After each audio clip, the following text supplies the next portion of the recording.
Protect the Game presents the PTG Pod. It's time to talk about veterans and officiating.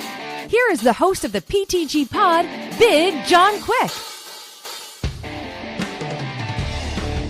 Yeah, baby! It's baseball season. I'm Big John Quick. I am the host of the PTG Pod for Protect the Game. A little bit about Protect the Game. Protect the Game is a nonprofit 501c3 organization with a dual mission aimed at supporting U.S. military veterans and enhancing youth sports in America. Founded in 2019, PTG focuses on providing opportunities for veterans to receive training and employment within the realm of youth sports, while also bolstering the ranks of qualified sports officials across the nation.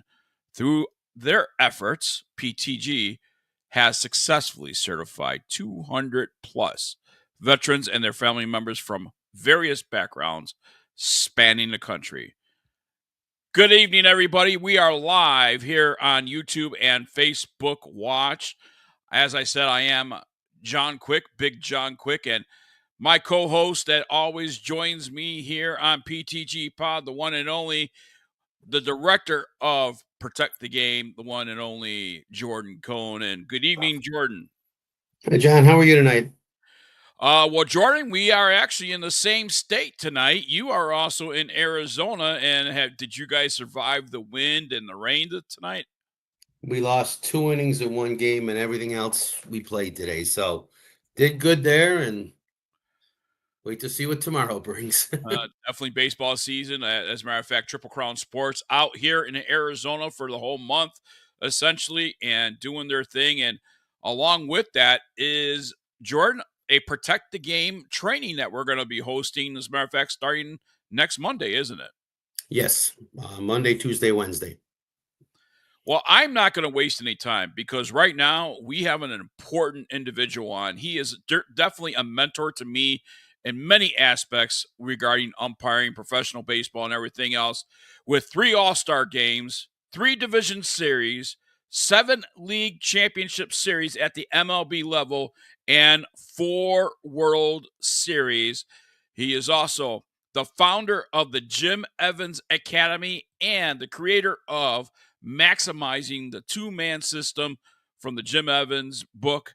Ladies and gentlemen, the world-renowned Jim Evans joining us here on PTG. I'll see if I can find that guy you're talking about. He's not here. Chief, how you doing, sir? Hanging in. Beautiful Colorado here. We had 60-degree weather today and expecting rain and snow tomorrow. So golf courses are open, though.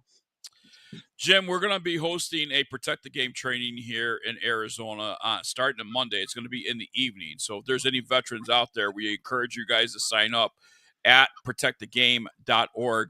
That is protectthegame.org. And Jim, you're actually going to be there helping, instructing the veterans out there. And I want to pick your brain a little bit because you are the professional. You are the expert. You are the man that wrote the curriculum for maximizing the two-man system. Talk about a little bit about starting off umpiring. Give me 5 important points that beginner umpires should look out for. Well, I didn't know I was going to be talking to Elon tonight. You know, I got to give you 5 points of things I did yesterday and the day before. There's a lot of ways I could go with that, you know, but umpiring is a passion, you know, and we're looking for people who want to get committed and get passionate about something. It's a great way to make a little extra income. But we're not just looking for people that want to make a little extra money. We're looking for people that want to give back to the game. I really have a lot of respect for the military people because I was a captain in the Army National Guard and U.S. Army Reserves for 11 years. And I wasn't a captain all that time. I retired as a captain. But so I have a lot of respect for the military. I lost a lot of friends in Vietnam, a lot of my classmates, and I have utmost respect for the military. My dad was a World War II veteran, And I just can't say enough about the veterans. And one thing about the PTG program is that it sort of has the same qualities that the military has, in that it's teamwork. It's all about teamwork. You're protecting each other, you're fighting for each other, you're having fun with each other. And that's something that the profession can offer. Not just a profession, but an avocation. It's a great hobby. I started when I was 14 years old, and I'm a little older than that now. And I put in, I'm in my fifth decade of umpiring and working with umpires, and I'm still get excited about it when I'm around umpires. And that's the interesting thing to me. It keeps me motivated, and my wife says it probably keeps me alive, because I'm always writing. I've been working with some of the major league umpires, working on some issues involving this ABS system. We didn't have that when I was umpiring. I've been off the field now for over 20 years, but try to stay very active with amateurs and training, and been to Japan 24 times and Europe 9 times and done hundreds of clinics here in the U.S.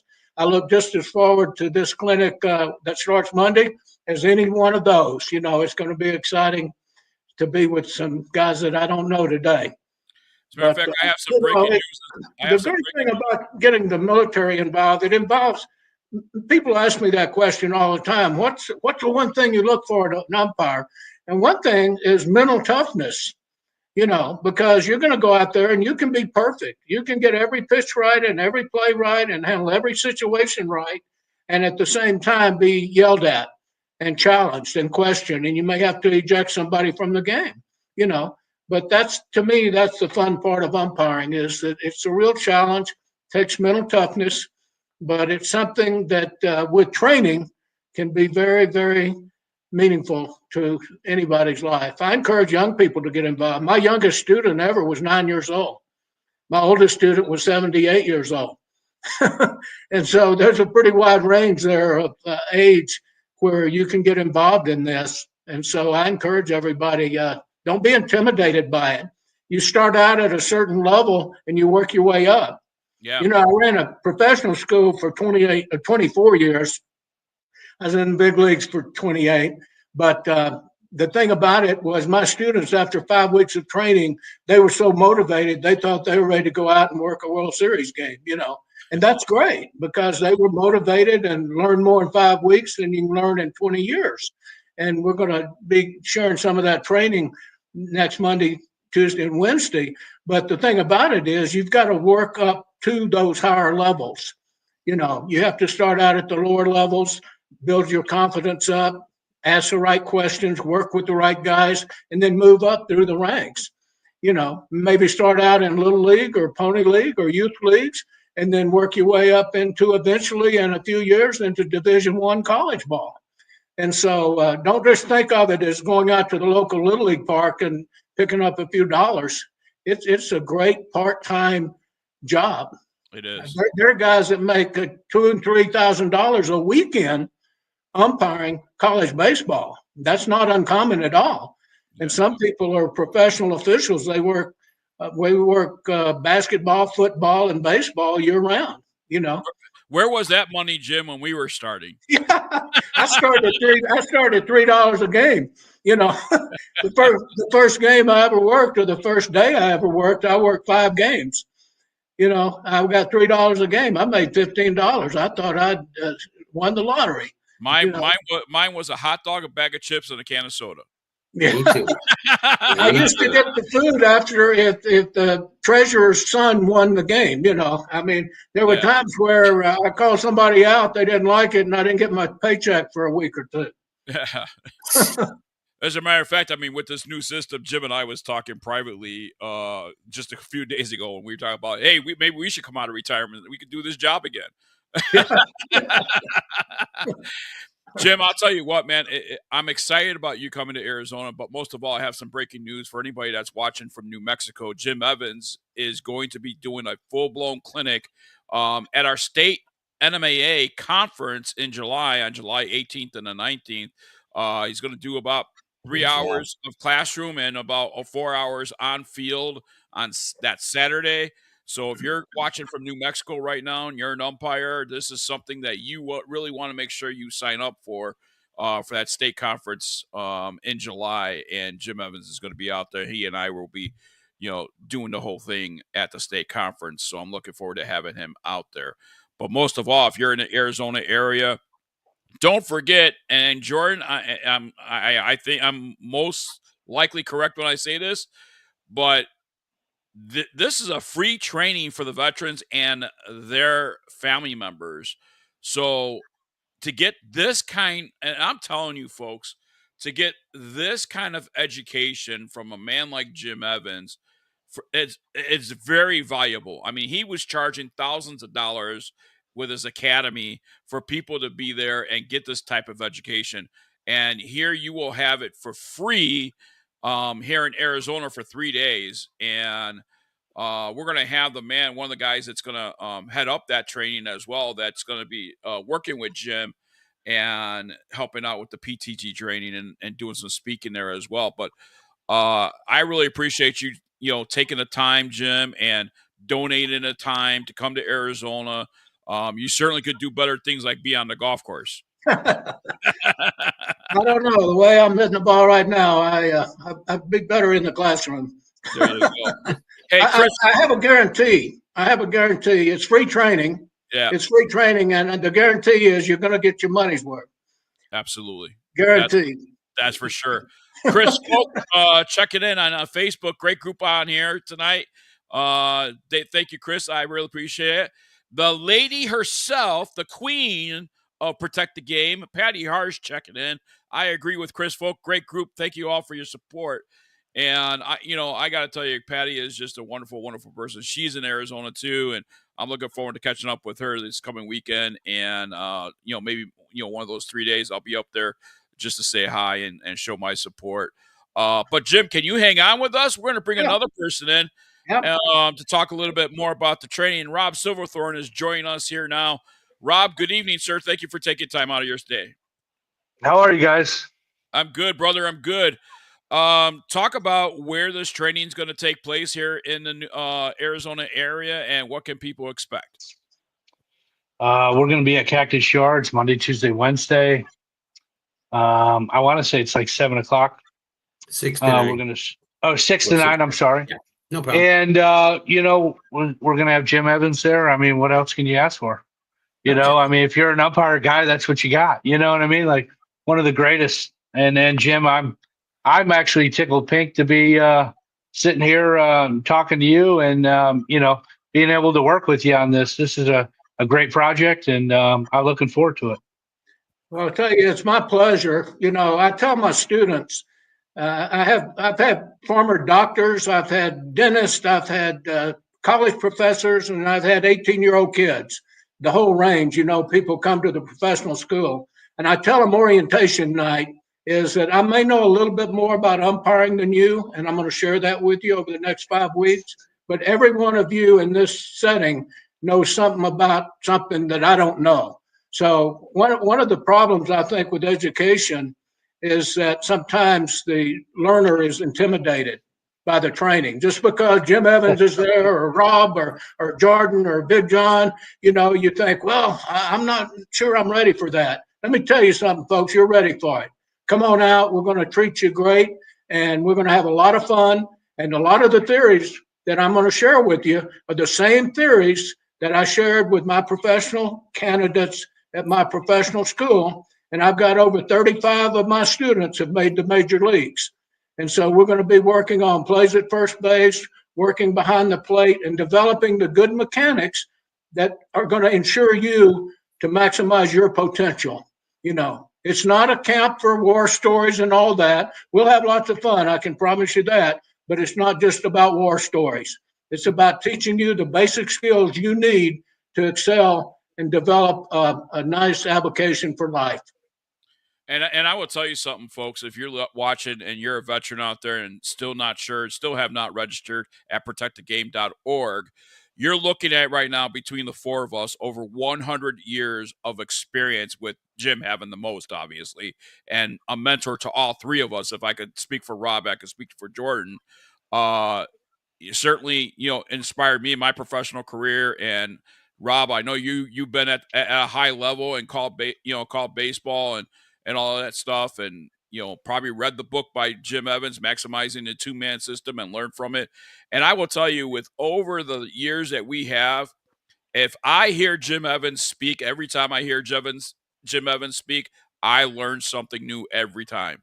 Even with all the years that you see on this screen right now, I promise you, Jordan, I'm sure you could say the same thing. Rob, probably you're looking forward to it too, because every single time we hear this man talk, we learn something new.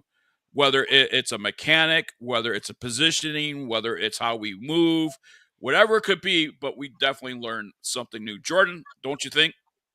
Oh, absolutely. Jim has done numerous things with me, with my group personally in Illinois, and he's helped us do a couple of trainings with Protect the Game in Colorado, and amazing. The man is, to be honest, he's just a wealth of knowledge, and he shares it, and his passion for teaching still to this day is honestly incredible. Just you can just see it, and you can feel it with him in the room, and it's always learning something. So we do appreciate everything Jim has done for us, and personally, I can say the same thing. Everything he's done for me, it's just been an incredible adventure. So, if you don't learn what to do after 3 days with us, you'll learn what not to do. And sometimes that's just as important as learning what to do. I was always amazed with my professional school. I would have guys that had been umpiring 15, 20 years, and after the first week, they'd come up to me during our lunch break or afternoon break, rest break, and they'd say, "Why didn't I do this 15 years ago? Why didn't I?" Because they didn't have the foundation.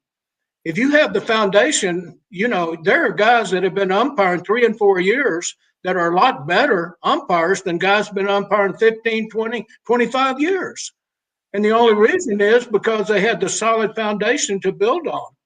And that's what we stress in training like this, is getting that solid foundation, and then you build on it. And with each, you'll be going to other clinics as you progress in this avocation. You'll be going to other clinics. You'll learn something there. You may learn what not to do.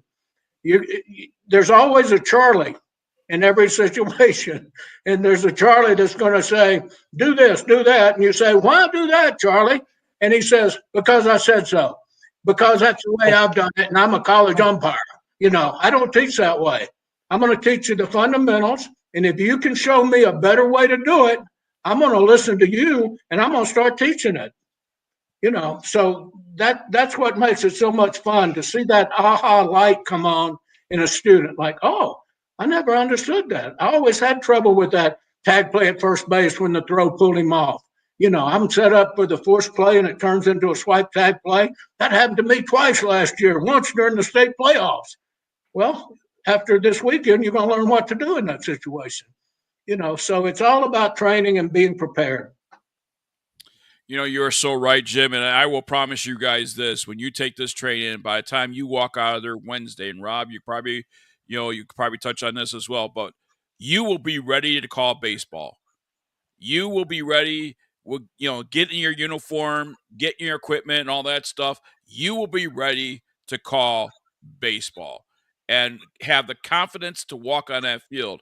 And Rob, let me tell you this, and you probably know this as well as an instructor yourself. You run clinics yourself. And Jim, you've been at it for a long, long time. But one thing I know when I run clinics, I'm not saying I don't want to teach guys that have experience, but if you ask me what's my ideal student, it's the one that has never umpired before. Yeah, absolutely. No bad habits to break. Why does it take 30 days to learn how to stop drinking or start smoking? 30 days, to break an old habit and reinforce it with a new habit. That's why umpire schools are like 5 weeks. Yep. You got to break a lot of these old habits. But when you take a young person or an inexperienced person who hasn't developed all these bad habits, their rate of success is a lot quicker, actually. So if you're out there listening and you haven't got any experience and think, "I don't want to go because I'm going to be around all these guys who have more experience than me and I'm going to look like a rookie," come on out. You got to come out, and we're going to get you that foundation. I'll give you a quick story. few years ago, I had a couple of students at the academy. I had over 120 students, and I had these two students that got paired up as roommates. One played in the major leagues for 10 years. He played for the New York Mets and the Milwaukee Brewers, and he had a pretty successful career as a player. The other kid was 18 years old and had been in one baseball game. He didn't play baseball, but he went out to his brother's game one time when he was 16, and the umpire didn't show up. It's like a young youth league, and I think it was like 8 or 10-year-old kids. And so they drafted him to come out on the field and umpire rather than cancel the game. He went out there, did a nice job, and the people said, "Hey, you did a nice job." He's a very athletic kid. These two people got paired up. A veteran major league player with 10 years experience with a kid that's been involved in one game. Guess what? After 5 weeks, the kid with that one game experience, after 5 weeks of training, he got a job in professional baseball, and the former major league player did not. Okay. He had a much easier learning curve, and he developed and he took our instruction. And the major league player, he didn't quite get the idea. He had instincts to make him a great athlete, but the skills required to be a good umpire are completely different than what it is to be a good player. And if you think, well, I didn't play baseball, or I've never umpired, come on out. We're going to get you on the right track. If you have a comment or a question for Jim Evans, Jim Evans spent many years in Major League Baseball that included, calling many important games. And, you just got to check it out. He called 4 World Series in 1977, 1982, 1986, and his last one in 1996. And this is your perfect time to ask Jim any question that you want to have. But now we're going to point our direction right now to the military side. I'm going to bring in a guy that has been a huge, huge supporter of Protect the Game, both financially and with his time. Ro Gonzalez is joining us. He's a veteran of the Marines, and he's joining us right now. Ro Gonzalez, welcome in to Protect the Game PTG Pod. Hey, good evening, everybody. Here from San Antonio, Texas. Yeah. Sorry, I'm not in Arizona right now. You're only missing rain here, Ro. That's all you're missing. Yeah, no, I see that. I'm so glad. I got to go play a round of golf yesterday, and I got to hang out with my grandson all day today. Ro, what would you say to the veterans out there? Because, obviously this is a free train. This is a way, when military personnel, our veterans, come back home, they're protecting our freedom, and here they have a chance to protect the sport, whatever sport that might be, and that they're getting a training in. It might be volleyball. It could be, baseball, softball. We're doing football for the very first time in April, and that's going to happen in New Mexico. What would you say to the veterans about Protect the Game and what they do? Number one, I would tell them find a passion, find a sport that they love the most, and run with that. Because when they come back home, they don't have a lot of them don't have an idea what they want to do. They've never made a game plan on what they want to transition out into the civilian world. And finding a passion in sport, especially getting involved with youth sports or sports in general, that's a huge, huge plus for them because number one, it gives them something to do. Number two, it also gives them a purpose. And, having that one sport that they love, whether it be, like you say, volleyball, football, baseball, it's going to give them that purpose and want to give back to the community in that way. Jim Evans, probably training veterans might be even easier because you already have their attention, and veterans know when to pay attention and when to, get the instruction, absorb that instruction. But Ro, how important is it? And as a veteran, to be able to say maybe to your son, maybe to your grandson, maybe to a niece, a nephew, hey, let's go do this together, because Protect the Game, for people that don't know, will also train your family member for free as well. How important do you think that is to the veterans? To me, I look at it as, like right now, I'm out here, I'm teaching my grandson to play golf for the first time because he's never played. You know, Wait, he wait, wait, wait, wait, now, wait, wait, wait, wait, wait, wait. You're teaching your son to play golf? Like, I've played golf with you, man. Don't you think you should have somebody else show him how to play golf? don't be a hater. Don't be a hater, Big John. Don't be a hater, man. Just No. because, just because you're a hack. My Hey, you know what? grandson. Let me tell you something, though. Jim and I, we could be the best dressed golfers on the golf course in our knickers. I played in some waters that I played 3 years ago. Huge, huge difference in 3 years. But back to my grandson, just him wanting to teach me to play golf, and I was like, literally, so now I want to play volleyball, into volleyball and stuff like that. So, getting involved in sports and stuff like that, and having being able to teach family members and stuff like that to be able to go officiate. Because my granddaughter's 16 and she'll be 18. She'll be old enough Hey, Ro, to want to I'm going to officiate. stop you right for a minute. I don't know. Is he sounding like a robot to anybody else, or is it just me? Yes. All No, right, me I'm too. hold on, real quick. Try and reconnect for us, buddy. But he's sounding like a robot, so I want to make sure that we get him reconnected here. Because coming from a veteran, I think it's important to hear from our veterans that know the system and know Protect the Game. And Rob, you've been around this training before. To have the family member be there with the veteran, what's your opinion about that? I think it's a great experience. My son, he went through the program. He's helped trained in the program. He went to pro umpire school.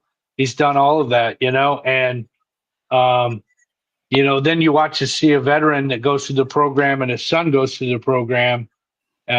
We did one out in Colorado, and just the pride that they have in their families, and to see that, because I'm a guy that has taught my son how to umpire.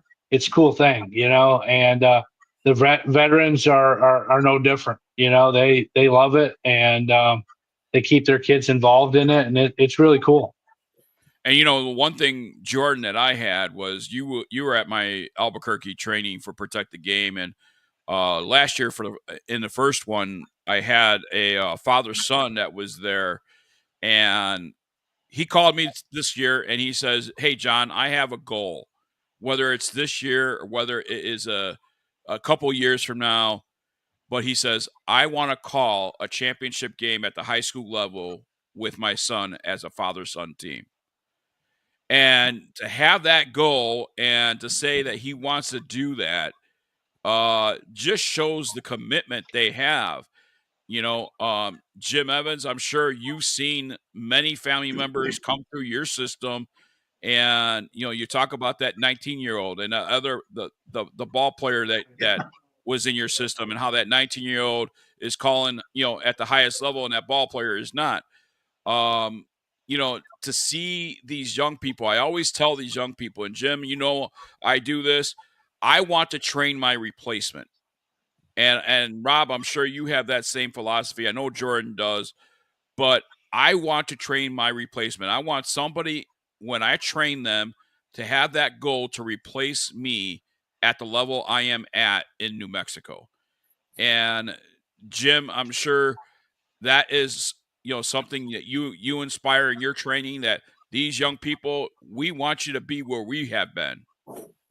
Well, people, I'm getting up in age, and people ask me, what do you want your legacy to be? You worked all these World Series, you worked Nolan Ryan's first no-hitter, you worked this, you worked that, and all that. And I'm very, very proud of that. And all my World Series rings and all that stuff. That's really what you work for as a young person. You know, those are your goals. You're working your way up through rookie leagues, A ball, double A, triple A, and just to get to the big leagues, and then have the honor of spending 28 years there and getting all these special events. Yeah, that's wonderful and that's great. But I want my legacy to be that I helped others become better than I was. You know, I had a good reputation as a major league umpire, but I could have been a lot better if I'd have had better training. Once you get to the big leagues, the training is basically not there, Right. you know. And so I always made a goal out of training myself, self-taught basically, once I got to the big leagues, and then started my school, do these clinics, and try to help others. I want people to be better than I was, you know, and not just replace me, but don't replace me too soon.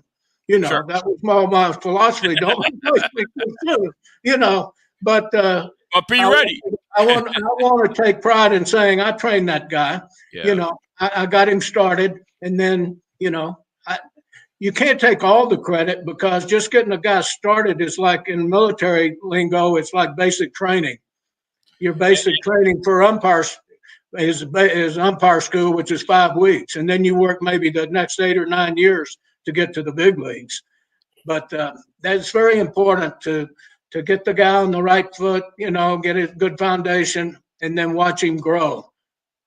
And I got to tell you, I've sent a total from my recommendation, but I've sent a total of 3 people, 1 from Wisconsin, 2 from New Mexico, to pro school, and all 3 of them worked at the professional level or is still working at the professional level at some point. One is in high double A, the other one is in low double A, the other one is helping out United umpires, and to see these guys.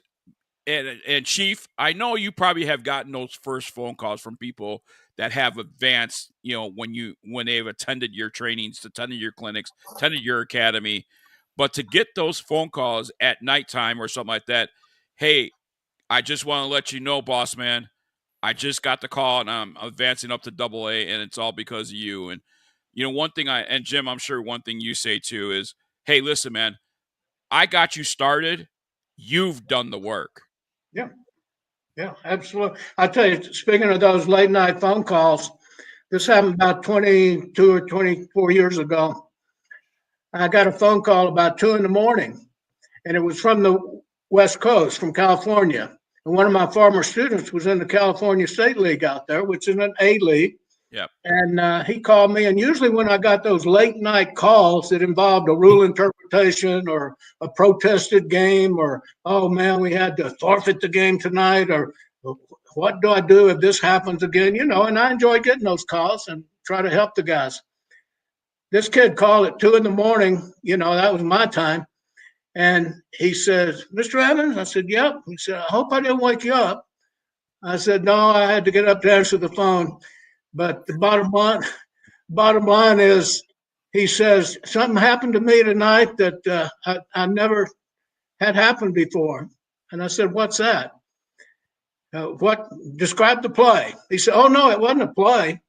I said, you had to throw somebody out of the game, or throw a fan out of the stands, or throw a guy out of the press box. What'd you have to do?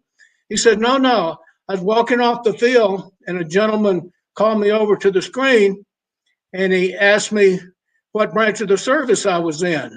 And the kid was only like 21 years old. This guy asked me what branch of the service was in. I said, sir, I've never been in the service. I graduated from college. And he said, well, you're the only person on the field tonight that knew how to properly stand for the national anthem. He said, oh, sir, I learned that at umpire school. That's right. And I make a point, if I stood for that national anthem over 4,000 times, and if you're going to get into this business, whether it's amateur baseball or professional baseball, you want to show respect for that flag. Absolutely. And do it the right way. And I have a 2-hour special lesson unit that I teach on the sacrifices that our servicemen have made. I show films from World War II and Vietnam and all kinds of things, and show them the proper way to stand and respect that flag at a baseball game. This guy called me at 2 in the morning to tell me, thank you, sir, for teaching me how to stand for the anthem. the guy told him, he said, the other umpire didn't even stand right. Yeah. He was from a different school. I'm going to bring Ro Gonzalez back in just a minute, but Jim, we have a question for you. Okay. It says, where are these higher level trainings at? I'm in Colorado and would like to further my skill set. Can you repeat the first part of that? Yeah, where are these higher level trainings at? He's in Colorado and would like to further his skill set. That's coming I'm from assuming he's talking about amateur training. probably professional training too. He might be wanting to go to a professional school. Well, if you're interested in professional training, professional baseball, then the Major League Baseball does like 8 clinics, 1-day clinics around the country. They're just 1-day clinics and they're free. And you need to go to the Major League Baseball website and they will have a list of the cities they're going to this summer. They did one in Denver a few years ago. They're in Chicago, Houston, California, Irvine. They go around the country. As a matter of fact, the website is mlbcamps.com. Okay. All right. Go to that. Yeah. And then they give you a little training during the 1 day, it's probably 8 hours or so. And then from that group, they pick a certain number to go to their advanced prospect camp that's conducted in January down in Vero Beach. And it's all free. Your transportation, your meals, everything is free. And it's a little different. It's changed to that system here a couple of years ago. Yeah, but there aren't. Basically, that's how you would do it, and then you would be evaluated at the 4-week school they run in Vero Beach. If you're looking for just amateur training, I would encourage you to find some local umpires and find out when the local association meetings are. Now, here in Colorado, I'm assuming they still do this. They had an annual meeting out in Thornton, Colorado, every year that I helped them with a few times. But the key is get tied in with a local association. And then they have some local training venues and opportunities for you. But the key is to find an umpire, find somebody. And if you can't do that, I used to get calls all the time. And I would put them in touch with one of the high school coaches. The coaches, your local high school coach he's responsible for getting umpires for his game. And he will give you the name of some of the umpires that work his games. And then you can contact the umpires and they'll get you plugged in. There you go.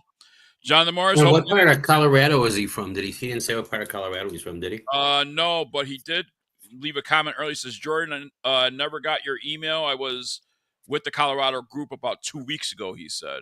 Okay. So maybe you look him up. Yeah, absolutely. Yeah. Let's bring Ro Gonzalez back in. Ro, hopefully we got your audio all fixed up here.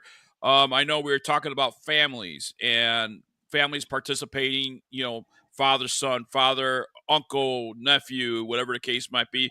But also I want to bring up Colorado Springs, he says. He's a North Carolina guy, Jordan. I remember talking to him, yes. All right. Rob, I got a guy for you in about 1.5 years when he moves down there. But I want to bring up also that, so even though you're a veteran, it's free for both veteran and family members. So if you're just a family member, it could be your grandfather, your great-grandfather. So you actually don't have to attend with the veteran. If you're just a family member, you can attend this training as well by just, when you sign up, it'll ask you who the veteran is and, who do you want to honor. So you don't have to actually attend with the veteran. But with that said, Ro, we were talking about families and participating in this training together, and your audio got cut out and started sounding like a robotic thing.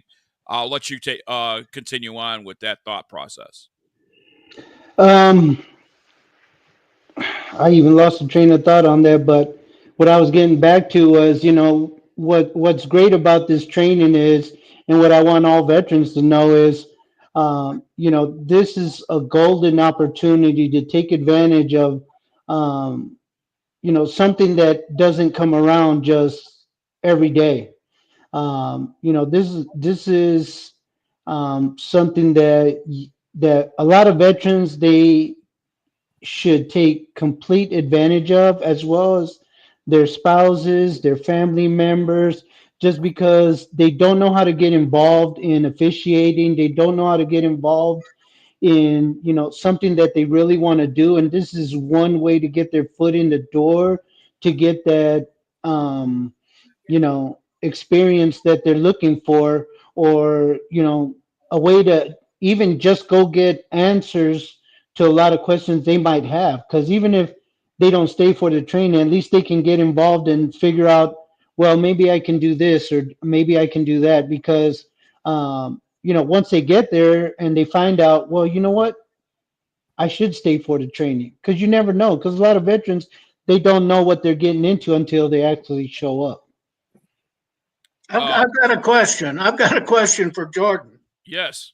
What if you get a call and somebody says, man, this sounds like great training. I'd love to come, but I don't have a uniform. I don't have any equipment. Am I still able to come if I don't have any of that? Good question, Jim. Yes, as a matter of fact, we do supply uniforms, equipment to them at no charge at all. We work with battlefields to ball fields, and the family members who come join us, they get scholarshiped into that program. And then if they're a family member, then we get them the equipment from Protect the Game. But they're all taken care of, their shoes, everything. No, that's wonderful. That's a lot of times people say, I'd like to do it, but it costs money to buy a protector, a mat, the shin guards, the shoes, the uniform. I remember I was a catcher when I was 14 years old in the youth league in high school age. And this is how I got started in umpiring. I'm warming up the pitcher in between innings back in East Texas, Kilgore, Texas. I'm 14 years old. I'm throwing the ball back to the pitcher, warming up. I get a tap on my shoulder. It's the umpire. He said, hey, Jim, what are you doing Saturday? I said, I don't know. I got $5 a week allowance. My mother always had a to-do list for me on Saturday morning. And she didn't want me doing it during the week because it interfered with my homework. So I said, I don't know, Mr. Bates, but I know I got a list of stuff to do this Saturday. He said, hey, we need some umpires. We've got a tournament coming into town. We got 40 teams coming in, and we're short of umpires. I said, I don't know anything about umpiring. He said, you think you do. You've been trying to help me back here all night. But I said, I don't have any equipment. I don't have a uniform. I don't have anything. I wouldn't want to embarrass myself. He said, I'll tell you what, you show up at 7:00, meet me at the umpire shack. They had a room where they kept equipment and the balls and everything. He said, you just meet me there and we'll get you started. So I show up. I don't have a driver's license. I have my mother drive me to the ballpark, and I meet Mr. Bates at the umpire shack, and they fit me up, nothing fits, but, I put a shirt on over this and all that, and don't wear my shin guards on the outside like I do as a catcher, that was innovative. And so, long story short, I go out and I work 5 games my first day. I got $3 a game, and I worked the plate 4 of those 5 games. The older guys didn't want to work the plate, and that's the only place I wanted to work, because I was a catcher and had an idea of the strike zone. The one time I was on the bases that day, I had no clue what I was doing. I had no training, had absolutely no training, just as a player. And all I know is our coach loved umpires who hustled. He used to come over on the bench when we had a controversial call or something. He'd say, I could go out and argue with that guy, but he's doing his best. He's really hustling. He's really trying. I'm going to leave him alone. I'm not going to go out there and argue. So that's all I knew about umpiring. Hustle your ass off. I was hustling. We'd end up with 2 umpires on the same play at third base or something. I didn't know where I was going, but I was getting there quick. And the bottom line is, that's how I got started. And I developed a love and a passion for it. And on the nights I didn't play, I started umpiring. And I ended up going to the University of Texas in Austin. I graduated, umpired high school ball, college ball while I was going to college, and ended up, before I got a real job, I went to umpire school, got a job in pro ball, and spent 34 years in professional baseball. That's all because if I ever write a book, I've written textbooks and training manuals, but if I ever write a a biography, as people tell me I should, it's going to be called "What Are You Doing Saturday?" I Because love if it. that guy had not tapped me on the shoulder and said, "What are you doing Saturday?" my life would have gone in a totally different direction. I'd have never been an umpire. I'll tell you what, I read Eric Gregg's biography, and what a biography it was on how he got started and where he got started and how he grew up and all that stuff. And I met Eric Gregg many, many times back in my career. But I'll tell you what, Jim, I love that title. That is for sure a book I will have on my bookshelf along with everything else that I have. Chris Folk checked in. He goes, love it, Jim. Love it, Jim. There you go, Chris. Thank All you right. so much. Hey, John, we got to give a little shout out to Chris too. By the way, Chris is now he's Is now on the Chris- board of Protect the Game. So got to give him a little thank you. He's been a Chris huge help with Hubler? this. Chris Folk. Oh, Chris Folk. Okay. I thought you said Chris Hubler. Right. Yeah, I remember Chris. Yeah. Yeah. So Chris's really- dad was with the he was in the offices of the Tigers, and I Oh, believe yeah. maybe the White Sox Oh, too. yeah, He we talked to you shared about some that. stories. I got a funny story about that.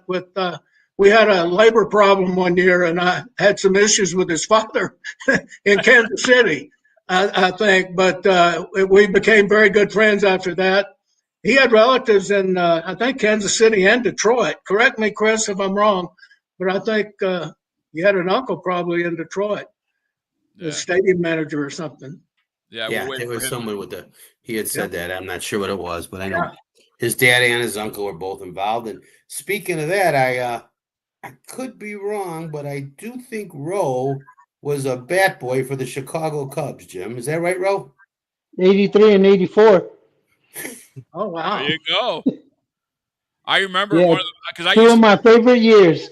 so I lived in Chicago and I knew Dan DeVersey really well. He was one of the bat boys for the Cubs as well. Nice. Yeah. So you get a pension? Did I what? You get a pension from the Cubs? I got to hang out with Dave Kingman and Jerry Martin and all them guys. That's about it. Yeah. Yep. Hey, the uncle is in Cleveland there, Jim. So, yeah, Detroit, Cleveland, right? Detroit, Michigan, but Cleveland, he said. Cleveland? Oh, okay. Hey, we're going to let Ro go because we only have a few minutes here, and we're going to wrap it up, talk about day 1, day 2, and day 3 of the training. But, Ro, any final thoughts for the veterans and their families out there? Hey, I will be doing a lot of social media blast and emails and stuff the next few days and stuff to try to get some more vets out there, let the word out. I'm gonna see if we can get some Tucson people to come up as well. So let me know how many more people sign up before Monday. So just send me an email, Jordan, when you can. No problem. Thanks, Rowe. Ro, All right, thank you you so got it. much for your support. You don't know how much it means. And by the way, thank you for your service, not just what you did on the field, but what you do for the community of veterans as well. For those that don't know, this man is every single day out in the community helping veterans, and no matter if they're homeless, they're hungry, or whatever, Ro is out there and he is serving our communities. And thank you, Ro. Really appreciate it, sir. I agree. Hey, man, it's my duty, and until I die, that's what I'll do. Well, you certainly got my support, brother. Anytime I can help you out, you know you can pick up that phone and give me a call. Hey, then you know what? When I get back, we're going golfing, and I want to see your golf game. All right, let's do it. Let's do it, baby. All right, buddy. All Let's see if we can get Jordan out there once he's done with training. Oh yeah, you really want to see me golf? Let me tell you. All right, you guys have a good night. All right, Talk Rowe, to you thank Talk later. to you soon. Thanks, All Ro. right. Thanks, Ro. You're welcome. All right, so Jim, Rob, I'm going to turn to you guys. I don't know which one of you want to talk about it, but let's talk about day 1 and day 2 and day 3. What can we expect on each of those days? I'll let Rob take it. I'm the new guy on the block here, but believe me, I've got 5 weeks of curriculum. We're going to try to work into 3 days. What I would say is, we're going to go out there and, day 1, we're gonna learn some aspects of it. We'll divvy it up. I just kind of like to go with the flow. Jim said, build the foundation, but we're gonna meet these people, kind of see their backgrounds, feel them out, see where they're at, and then really trying to teach them, the game of baseball. And when you have Jim Evans, and he's got 5 weeks of curriculum, so we're going to be there a while. But we'll have fun doing it. You know what I mean? And just see kind of, I always think umpiring is more relationships. I'd like to build those relationships with those people. And my brother's in the service, so I get a lot of tidbits from him and things that people need. And I'd rather help them and then give them a foundation in baseball and something that I enjoy, and we'll do that. I can just add a little here and give you an idea. Usually when I start out a clinic, I don't want to spend too much time on it because the clinic is so condensed and so short. But the mental aspects of the game are very important. You got to approach the game with the right mental attitude. You got to know what to expect. You're going to be yelled at. Jesus Christ could put on the umpire's uniform. He'd probably have to shave, otherwise people recognize him. But he'd go out there and they'd be yelling at him too. Believe me, until they found out who he was, and then they'd probably calm down. But the bottom line is that goes with the territory. Okay, don't let that bother you. I always enjoyed that part of it. I was a debater in school, in high school and college. I love being on both sides of an argument. But as long as you respect me, you learn how to argue respectfully, and then that's an interesting part of the game. I think that's what's lacking in today's game with all the video and replays and a lot of that stuff, taking away a lot of the colorful flavor of the game, but that's just a personal opinion. But, talk about the mental aspects of the job, being a good team player, and working, helping each other. But another thing is the two most important things that you will learn if I do a 1-day clinic or a 3-day clinic or a 5-week clinic is how to call balls and strikes and how to call plays at first base.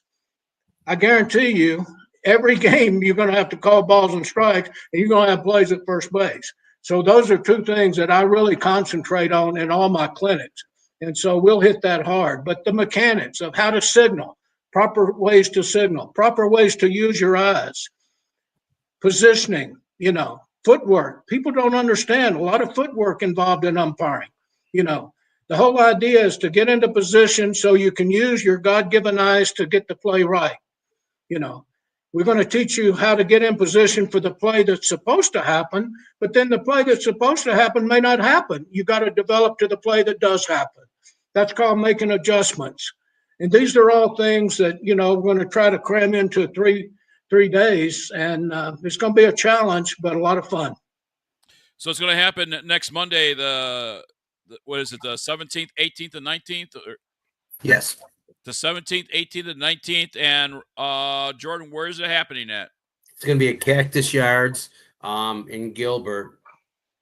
There you go. It's a neat little place for people who haven't been there. It's just replica ballparks. Replica major league stadiums and stuff. The outfields are painted, so it's kind of a neat little place to go. And once everybody signs up, as they signed up, we'll give them the information and everything, the address and all those good details. But John, we do have a couple little other things that we're doing with the clinic, so I'd kind of like to just mention them also. Okay. Another friend of yours, Brenda Hilton, will be out here on Wednesday with Officially Human. So now we got 2 celebrities, Jim and Brenda and her husband, so 3. And then I'll definitely have to stop there on Wednesday as well because I want to meet Brenda in person. Okay. And then Wednesday the 19th, we've working with Umps Care, and we have a meet and greet with the umpire crew who's working the Angels game that day. So we'll have I'll get 6 free passes for that. And go about an hour and a half before the game, and we just, we'll sit down and meet the umpires from the game, and they'll get to talk to these guys and have a little good conversation with them, and then they can stay and watch the game if they'd like. I have no idea who the umpires are that day. They no word, but they are they will be there. We did it last year, and it was good for the guys. So a couple little extras. Yeah, that's going to be a great time. And again, protectthegame.org is the website. Protectthegame.org. If you're a veteran or a family member of veterans. Jordan, how much room do we have for more registrations? As many as we can get, we will take. We're looking for a real big turnout here. So, all right. So there you go. So it's open, folks, and we want you to go sign up. And Rob, thank you so much for taking time out of your busy schedule. I mean, you and I know as assigners and stuff like that, we got stuff going on all the time. So taking those 3 days out of your time, thank you so much for taking your time out as well. Oh yeah, man, I appreciate it, and it's fun, man. We enjoy it. We got to give back, and you brought up the replacement thing, and that's something I talk about all the time. When I go away, who is going to be here to do the job that I do? I've got about 3 or 4 guys. I'd like them to take the lead, but we'll see how it goes. Absolutely. But thanks for having me on, guys. No, absolutely. Now, Jim, I'm going to put you on the spot. I always end each show with an official's tip of the week. And before we get that, I want to also make sure we especially thank our sponsors and our supporters here at Protect the Game and PTG Pod. And these sponsors and supporters that you see their logos on, please go support these businesses. And we want you to be a part of that as well. So thank you so much to our sponsors, and make sure you support those people as well. Jim, I am going to put you on the spot, my friend, and I'm going to make this official, so hold tight. Don't do anything yet. Ladies and gentlemen, boys and girls, it is time for your officials tip of the week. And here with the tip of the week is retired MLB umpire Jim Evans. Is this a 2-hour show? My tips get a little long sometimes, but I'll just say this. I would like to tell people that one thing they should do, the right mental attitude for this job is respect those who came before you, learn from their mistakes and failures, and leave the game better than you found it. And there you go. There is your officials tip of the week. Jim Evans, Rob Silverthorne, Jordan Cohn, thank you so much, guys, for taking time out of your Thursday night. I'll see you guys next week here in Arizona, and looking forward to a great turnout once again. Sign up at protectthegame.org. And that does it for another episode for the PTG Pod. For Jordan Cohn, for Jim Evans, for Rob Silverthorne, I'm Big John Quick. Thanks for watching. Thanks for listening. And as I always say, take care of each other. See ya when I see ya. And you matter. We're there to serve, make sure we're creating a fair atmosphere for both teams, upholding the integrity of the game. I chose to be an official. It's the best decision I've made. In life, things aren't scripted. Games aren't pre-scripted. I got into officiating because my father was an official. Officiating was part of our family life. It wasn't just the game. Get to be outside, get to experience the game. It's so much more fun. You can get a lot out of it. If you're an athlete, we need people like you and translate those skills to officiating. It helped me become not only a better official, but a better person. It happens in every town, in every game. We never have a perfect game, but the rewards always outweigh the negativities. And it's just been wonderful.